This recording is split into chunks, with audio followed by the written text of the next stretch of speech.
I am Andrew Harper, 32 years old, a musician living in Seattle. My life is like an unfinished piece of music filled with highs and lows but never quite complete. I grew up in a middle-class suburban home where my parents, James and Linda, always had sky-high expectations. For them, success meant a stable job, a hefty bank account, and a respected position in society. But for me, all I wanted was to play music. My old worn-out guitar was my companion, the place where I poured my dreams my family could never understand. My parents often compared me to David, my younger brother. David, 29, is a shining star in the finance industry. He always knew how to please everyone, earning approving nods from Dad and proud looks from Mom. I don't blame David, he's a good guy, really. But every time I heard Mom say, "Why can't you be more like David?" it felt like my heart was being squeezed. I love music, love the melodies that tell my story, but to my family it's just a pointless hobby. My girlfriend's name is Sarah. She's the bright spot in my life. She's 30, an accountant, living a neat and stable life. Sarah isn't the dreamy type, but she always listens to me, always smiles when I play a new song. "Andrew, you'll make it," she often says, and I believe her. Sarah is the only one who makes me feel like I'm not lost. We've been together for 2 years, and even though my life isn't easy, gigs are scarce, money is tight, she's still there holding my hand. Seattle is a beautiful city, but for me it's full of pressure. I rent a small apartment where the sound of my guitar fills the nights, mingling with the noise of traffic outside. My music career is a struggle. Small bars pay me a few bucks per gig, and record labels don't even bother replying to my emails. Some nights I sit alone, wondering if I'm chasing a dream that doesn't exist. But then Sarah will call, her voice soft over the phone, and I find a reason to keep going. I remember one evening after finishing a gig at a rundown bar. There were only a handful of scattered patrons, and the bar owner paid me $50, less than the cost of gas. I came home exhausted, but Sarah was there, carrying a pizza box and a smile. "You played great," she said, though I knew she was just trying to comfort me. We sat on the couch eating pizza, and I told her about my dream. One day I'd stand on a big stage playing music for thousands of people. Sarah held my hand, her eyes sparkling. "I believe in you, Andrew." In that moment, I felt like I could conquer the world. But deep down, I know things aren't that simple. My parents never stop reminding me that I'm wasting my time. "You're 32, Andrew," my dad said during a family dinner. "It's time you got a real job." My mom was gentler, but her words cut deeper. "Look at David. He knows how to plan for the future." I stayed silent, swallowing the pain along with a bite of steak. David sat across from me, trying to change the subject, but I knew he felt the pressure too. He's the family's pride, while I'm just an ellipsis. Thanksgiving is approaching, and I've decided to bring Sarah home to meet my family. I want them to see that I'm doing okay, that I have an amazing woman by my side. I imagine Mom smiling, Dad nodding, and maybe just once them being proud of me. But I don't know that this trip will change everything. On Thanksgiving, my parents' house in the Seattle suburbs was filled with the aroma of roasted turkey and pumpkin pie. I held Sarah's hand as we walked in, my heart brimming with hope. Sarah wore a light blue dress, her hair tied up, her smile radiant. "Don't worry, Andrew," she whispered as we stood at the door. "They'll like me." I squeezed her hand, trying to believe everything would be okay. Dinner started off cheerfully. David talked about his job, million-dollar deals, and business trips to New York. My dad nodded approvingly, my mom beamed. Sarah joined the conversation, asking David about the finance industry with genuine curiosity. I sat there trying to chime in, but every word I said seemed to be ignored. "Andrew, are you still playing guitar?" my mom asked, but her tone sounded like she was inquiring about a childish hobby. I nodded, forcing a smile. "Yeah, I'm still trying." Sarah placed her hand on mine under the table, a small gesture of comfort. After dinner, I joined Dad and David in the living room to watch TV. Sarah and my mom stayed in the kitchen cleaning up and washing dishes. I thought everything was fine until I passed by the kitchen to grab more wine. The door was slightly ajar, and I heard my mom's voice, low but clear. "Sarah, you're a sweet girl," she said. "But do you really think you're right for Andrew? I mean, Andrew's a good boy, but he doesn't have a clear future." My heart clenched. I stood frozen, barely breathing, listening to every word. Sarah was quiet for a moment, then she spoke, her voice hesitant. "I understand what you mean. Andrew's very passionate, but sometimes I worry." My mom cut in, her voice as sweet as honey. "David's different. He's smart, successful, and he knows how to take care of a woman. A girl like you deserves someone like David. He'd give you a better life. Don't worry about Andrew. He'll be fine." I felt the blood rush to my head. I wanted to barge in, to shout, but my feet were glued to the floor. Sarah didn't say anything else, just murmured vaguely. I turned away, my heart pounding, trying to stay calm. For the rest of the evening I laughed and talked as if nothing had happened, but a storm was raging in my mind. Sarah still held my hand, still smiled at me, but I couldn't shake the feeling that something was shifting. In the days following Thanksgiving, Sarah started acting differently. She canceled one date, citing a busy work schedule, then another because she was tired. She texted less, and when we did meet, she kept mentioning David. "Did you know David just got promoted?" she said, her eyes lighting up. "He's really talented." I tried to brush it off, telling myself it was just innocent admiration. But then, one evening I saw her with David. I was on my way to Sarah's favorite coffee shop to surprise her. Through the window, I saw them sitting across from each other, laughing and talking intimately. Sarah touched David's hand and he smiled, a smile I'd never seen on my brother's face. I stood there under the streetlight, feeling like the world was crumbling. I didn't go in, didn't confront them. I just turned around, walked back to my apartment, my guitar on my back, feeling heavier than ever, as if it carried all my pain. That night, I didn't sleep. I sat in my room playing sorrowful melodies, trying to make sense of what was happening. Sarah, the woman I loved, the one I trusted, was wavering. And my family, the people who were supposed to support me, were the ones pushing her away. I felt lonelier than ever, but deep inside, a fire began to burn. I wouldn't let them define me. I would prove I was worthy. I decided to leave Seattle for a place that held more promise. But before I left, I wanted to confront my parents one last time. On a rainy afternoon, I went to their house, my heart heavy. Dad was sitting in his armchair reading the newspaper. Mom was tidying up in the kitchen. "I need to talk," I said, my voice trembling but resolute. I told them what I'd overheard on Thanksgiving, how they'd pushed Sarah toward David. I waited for an apology, a hint of remorse, but my dad only frowned. "Andrew, we just want what's best for the girl, and honestly, David is the better choice." My mom nodded, her eyes cold. "You need to grow up, Andrew. Music isn't a future." I felt my heart shatter, but I didn't cry. I just nodded, turned, and walked out of that house.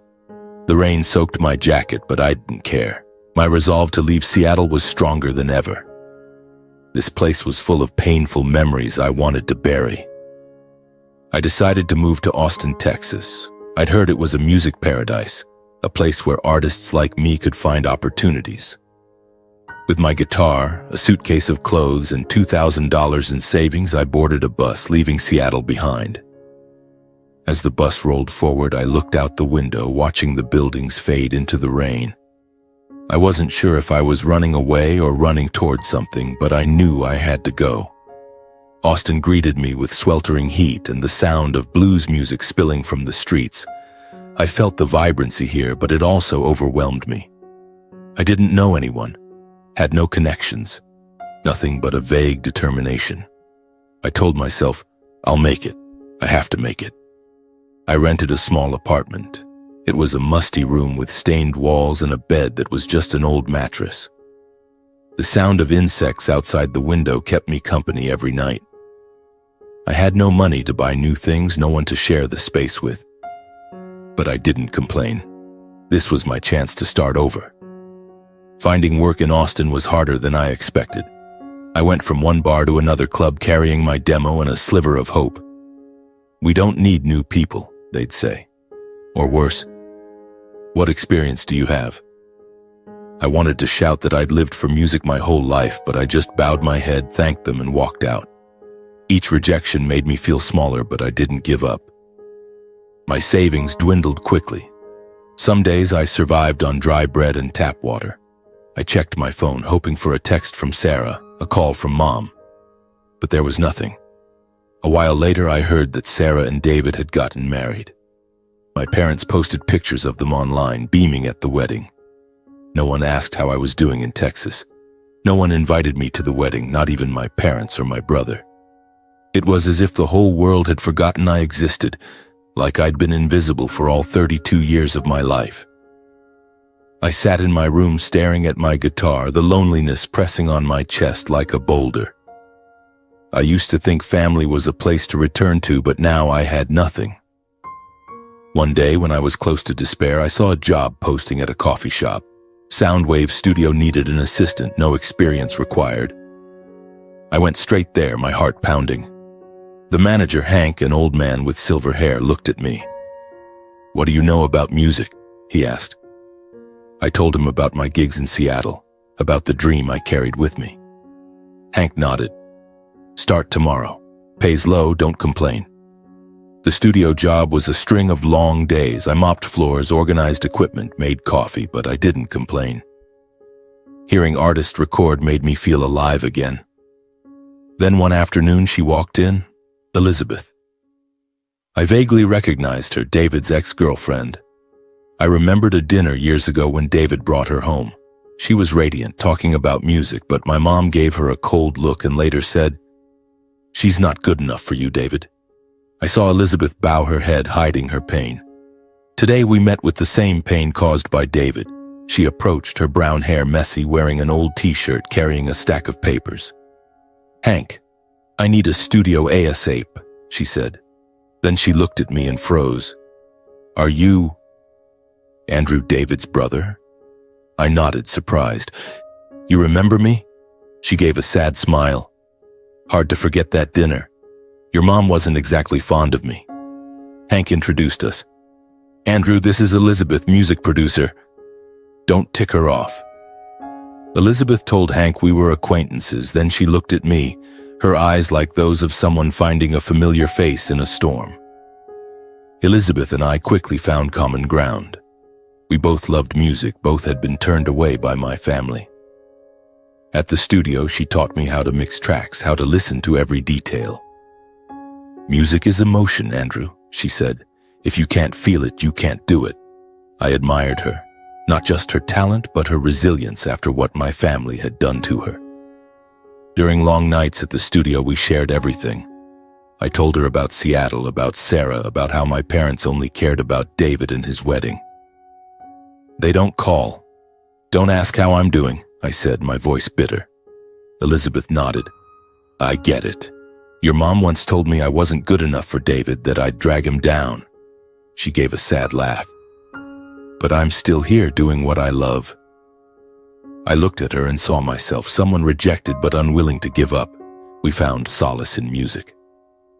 Once, after a failed recording session, Elizabeth angrily threw papers on the table. I made coffee, played an old blues track, and we sat there laughing about our mistakes. "You're not bad, Andrew," she said. "You just need to believe in yourself more." Her words were a ray of light in my darkness. We started dreaming big. Elizabeth wanted to produce an album for Mia, a young artist whose voice silenced the entire studio. But the project lacked funding, and investors weren't interested.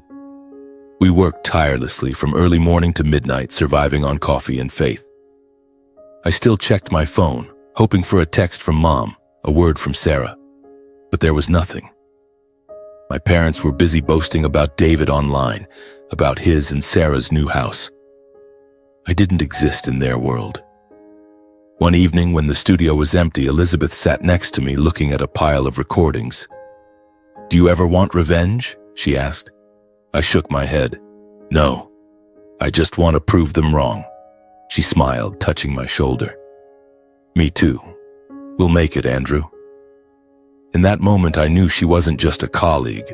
She was someone who understood me, someone who made me want to be the best version of myself. Our friendship deepened through the struggles. We faced financial pressures, failed recording sessions, and fierce competition together. Elizabeth told me about her dreams. One day, she wanted to build a place for abandoned artists like us. I shared my dream, standing on a big stage, playing music for thousands. We weren't just friends. We were two wounded souls who found each other in music. The bond between me and Elizabeth grew quietly, not with fanfare, but like a slow melody, each note sinking into our hearts. One night after finishing a recording for Mia, we sat on the studio's rooftop gazing at the stars. "Andrew," Elizabeth said softly, "you're the first person who's made me feel like I'm enough." I looked at her, my heart pounding. "You're the one who makes me want to keep living, Elizabeth." I kissed her. That kiss was real, as if it erased all our pain. We fell in love, but we didn't rush. We were still friends, colleagues, sharing dreams and pressures. Elizabeth proposed a bold idea, starting a music production company focused on independent artists overlooked by major labels. "We can change this industry," she said, her eyes blazing with passion. I agreed, even though I knew the road ahead would be fraught with challenges. We named the company Underdog Music. Our first office was just a tiny corner in Hank's studio, with 2 old desks and a rickety computer. We did everything, scouting artists, seeking funding, promoting. But money was a constant issue. Some months we couldn't cover rent. Elizabeth sold her old car. I took side gigs at bars. Failures came one after another. A major project fell through when an investor pulled out. An artist left us for a bigger label's promise. Some nights Elizabeth sat alone, her eyes red. "What if we're wrong?" she asked. I took her hand. "We're not wrong. We just need time."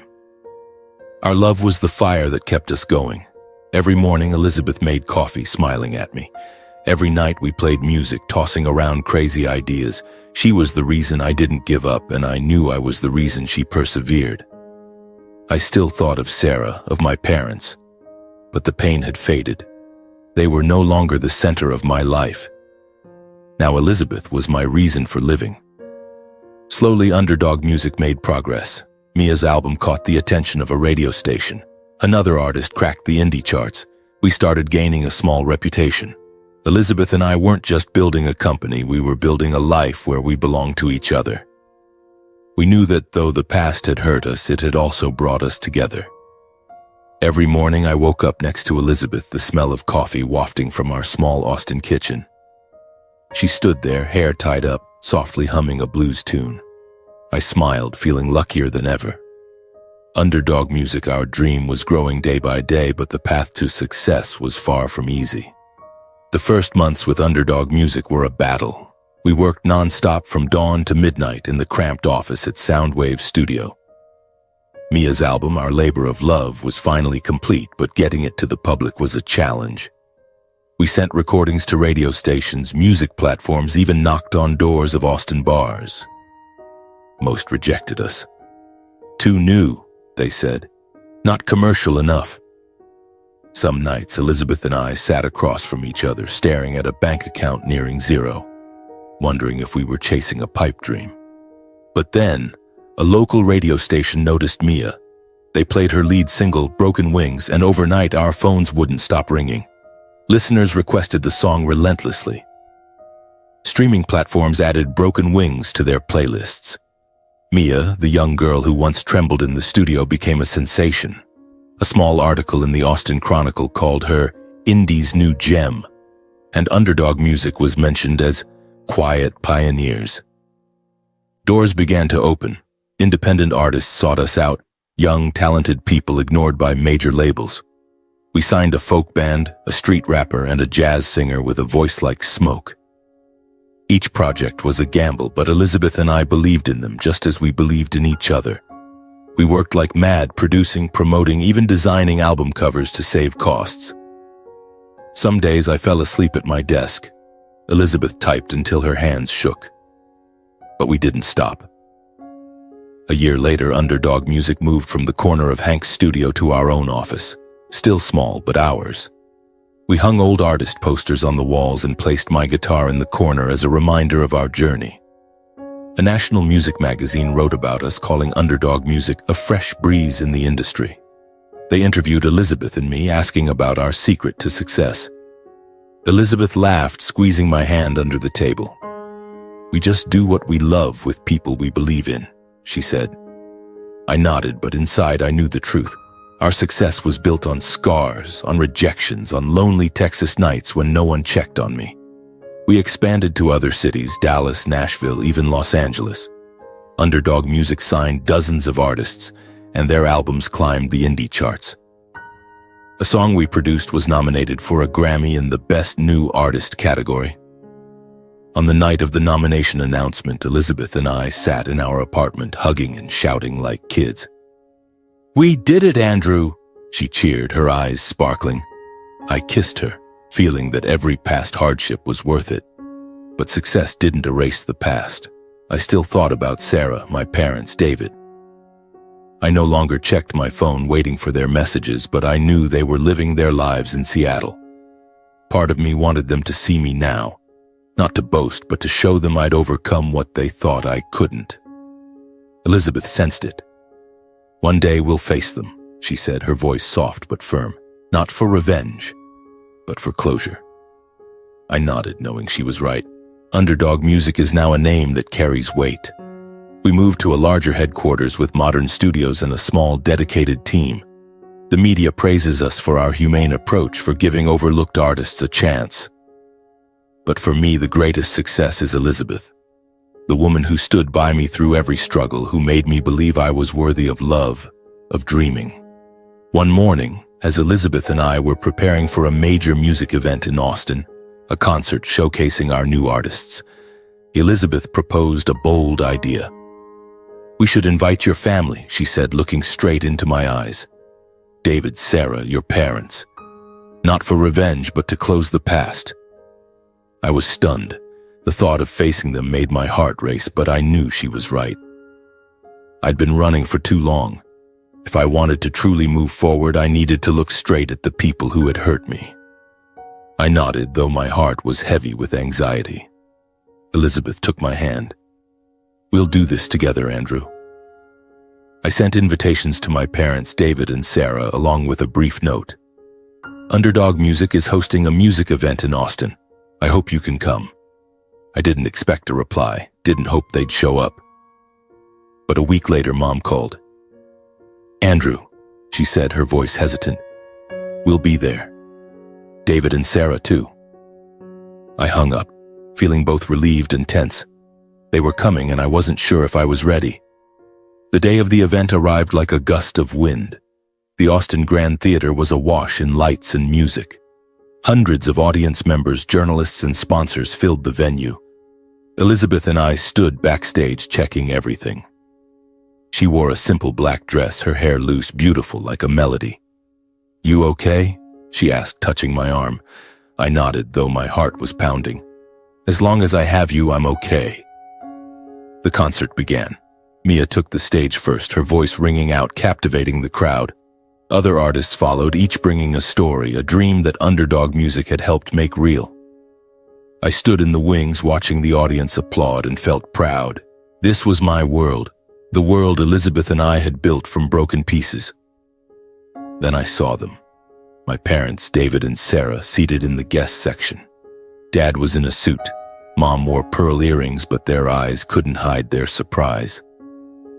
David, in business attire, looked more tired than I remembered. Sarah sat beside him, her red dress striking, but her smile was forced. I took a deep breath, trying to stay calm. Elizabeth squeezed my hand. "We've got this," she whispered. After the performances, Elizabeth and I stepped onto the stage to speak. The crowd cheered as we appeared. I looked down and saw my parents, David and Sarah. Their eyes met mine, and for a moment I felt like the 32-year-old boy they'd once rejected. But then I looked at Elizabeth, and I knew I wasn't that person anymore. Underdog Music isn't just a company, I said, my voice clear. It's a home for those who've been discarded, told they're not good enough. We're here to prove them wrong. Elizabeth continued, sharing our journey, how we turned dreams into reality. The crowd applauded, but I only looked at my family. Dad lowered his head. Mom pursed her lips. David and Sarah stayed silent. After the event, they approached us in the reception area. Mom spoke first, her voice trembling. Andrew, you did so well. Dad nodded, but his eyes avoided mine. David stepped forward, extending his hand. Congratulations, bro, he said, but his voice lacked energy. Sarah stood behind, silent, looking at me with eyes I couldn't read. Then Mom turned to Elizabeth, hesitating. You're a talented young woman. I may have been wrong about you. Elizabeth smiled but didn't respond. I knew she didn't need that apology. She'd moved past it, just as I had. David spoke to me quietly, his voice strained. My company's in trouble, Andrew. If you could help. I cut him off. David, I built everything from nothing. You can too. I wasn't angry, wasn't bitter. I just wanted closure. Finally, Sarah spoke, her voice soft. I'm sorry, Andrew. I was wrong. I looked at her, remembering the days we were happy. I forgive you, I said, but I don't need you anymore. She lowered her head, and I knew that was the last time we'd speak. As they left, Elizabeth and I stood under the stage lights, watching the theater empty. You okay? She asked. I pulled her into my arms, feeling lighter. I'm okay now, I said. The past was no longer a burden. I had faced it, and I had won. In the days following the event, Underdog Music continued to grow. But the past didn't let go easily. One morning, as Elizabeth and I were editing a track in the studio, my phone buzzed. It was Mom. I hesitated but answered. Andrew, her voice trembled, lacking its usual confidence. David, he's in big trouble. His company is on the verge of bankruptcy. He and Sarah are fighting constantly. Can you help your brother? I fell silent, feeling as if I were being pulled back to those days in Seattle when Mom only talked about David, when she told me to be realistic. I thought of David at the concert, his tired eyes, and Sarah with her forced smile. I'd heard from an old friend that their marriage was fracturing. Sarah was no longer the cheerful girl I once loved. She complained about financial pressures, about David's unfulfilled expectations, and David, once a finance star, was now struggling to keep his company afloat after a failed deal. Part of me felt sorry for them, but a larger part was just exhausted. Mom, I said, my voice calm but firm, I can't help. David has to figure it out himself. After everything this family has done, I just want to live for me. Mom hesitated, then said softly, You've changed, Andrew. I gave a sad smile. No, Mom. I've just learned to love myself. I hung up, feeling a pang of heartache but also relief. I didn't want to be entangled with them anymore. They'd chosen their path, and so had I. Elizabeth looked at me with concern. Everything okay? I told her about the call. She took my hand, non-judgmental. You did the right thing, she said. We don't owe them anything. I kissed her forehead, knowing she was all I needed. Our life, mine and Elizabeth's, was now a new song full of bright notes. We moved into a larger apartment in Austin with a balcony overlooking the city. Every evening we sat there playing guitar, singing unfinished songs, and laughing about wild ideas for Underdog Music. I no longer thought much about Sarah, David, or my parents. I knew they were living their lives with their own struggles and fractures. Once I stumbled across a post from Mom online boasting about a family vacation, but her smile looked forced. David and Sarah weren't in the photos. I didn't feel joy at that, but I didn't feel sadness either. They were no longer part of my story. Sometimes I thought of Seattle, of the nights playing music in my small apartment, of the times Sarah believed in me. But those memories no longer hurt. They were part of me, but they didn't define me. I'd grown not through my family's validation, but through failures, lonely nights in Texas, and Elizabeth's love. She was the one who taught me that happiness isn't about others' acceptance, but about accepting yourself. One evening, Elizabeth and I sat on the balcony, the moonlight illuminating the city. She rested her head on my shoulder, softly singing a song we'd written together. "Did you ever think we'd make it this far?" she asked. I shook my head, smiling. "No, but I know every hurt was worth it because it led me to you." She kissed me and I felt my heart overflow. I no longer needed my family's approval. I didn't need Sarah or David to see me differently. I had Elizabeth underdog music and dreams coming true. I had myself, a stronger, more peaceful and happier version than ever before. My life was now a song, imperfect but mine, and I would play it to the very last note. Did you enjoy my story? What a journey it has been. I truly wonder, what would you have done if you were in my shoes? Would you have chosen silence to keep the peace, or would you have done what I did to reclaim your dignity? Let's meet in the comments below. I'm so curious to hear your thoughts. I'm reading every single one. Which city are you listening from tonight? If my story resonated with you, you can support me and help me bring more stories like this to the world by sending a super thanks. Your sweet support means the world to me and allows me to continue this journey with all of you. On the screen now, you can see 2 new life stories that I highly recommend you watch next.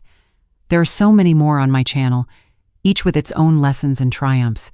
Don't forget to subscribe and click the notification bell so you never miss a new chapter. Thank you for being here with me. Until the next story, with love and respect.